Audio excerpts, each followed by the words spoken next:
এখন চলে এসেছি খেতে। আর আজ তোমাদের সঙ্গে শেয়ার করব দ্বীপের অন্নপ্রাশনের মেনুতে কি কি ছিল। তো প্রথমে দিয়ে দিল প্লেট, তারপর লেবু, স্যালাড, এই যে গোপলু এখানে খাচ্ছে, তারপর দিয়েছিল বেগুনি।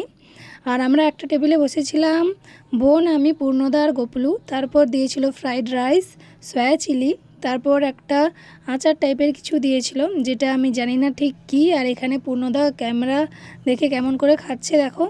আর ফ্রাইড রাইস তো আমার খেতে খুব ভালো লাগে। তারপর এদিকে বসেছিল বুলটিদি, টুইঙ্কেল, টুবান, ওরা একটা আলাদা টেবিলে বসেছিল। টুইঙ্কেল আর টুবান তার পিসির সঙ্গে খেতে বসেছিল। আর তারপর দিয়েছিল আমাদের ঝুরো আলু ভাজা, তারপর দিয়েছিল সাদা ভাত। এতগুলো ভাত দিয়েছিল যে আমি এতগুলো খেতেই পারবো না, হয়তো শেষ পর্যন্ত পড়ে থাকবে। তারপর দিয়েছিল ডাল, শুক্তো, নবরত্ন তরকারি, আলু ফুলকপির তরকারি, পনির। আর পনির খেতে আমি একটু বেশি ভালোবাসি, তাই পূর্ণদা বলাতে আরেকবার দিয়েছিল।